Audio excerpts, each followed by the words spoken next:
This is the Dark Valley, the full East Front campaign, 41 to 45, and it is the situation at the end of October 1941. We look to the north. There's not a great deal gone on with the north because they didn't have a chit in there in the cup for this turn. But what they did do, they did move forward a bit because the Russians were readjusting their position, falling back to more defensible positions. We've got like a front forming cross here. There's very little in terms of HQs and stuff that will allow the Germans to push there, and they're not particularly interested in pushing along that particular boundary there. The situation near Smolensk is the Russians, by Herculean efforts, have managed to stop the rot. They've had to bring in a load of really poor reinforcements. These are, I say reinforcements, they're replacements. These 1-4 units. Even so, the Germans have managed to puncture the line there. They're still holding Smolensk, but I can't see them holding it very much longer. They're going to have to retreat to a sensible position, probably along this river line here near Bryansk.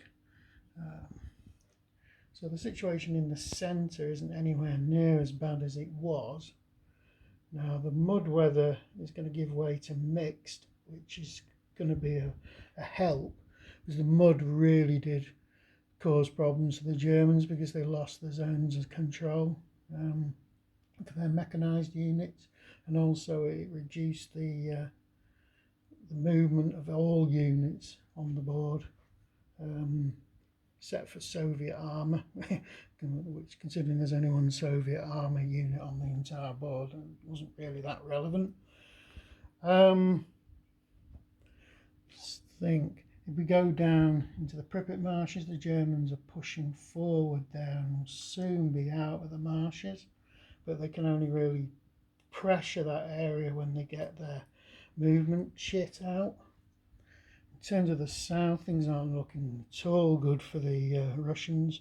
They're still holding Kiev, but the situation down south is getting really drastic. They need to look at putting a defensive line on the Dnieper if they can. These units here, although almost surrounded, they're not, because there's no zones of control at the moment, so they can come back through Odessa, which is going to fall fairly soon as well. So things are a bit ropey for the Soviets, but they're a lot better than they were at the end of last turn, especially with the winter coming, because it's going to be full winter next turn. So the Germans, although they've achieved quite a reasonable amount, they haven't achieved anywhere near what they did historically.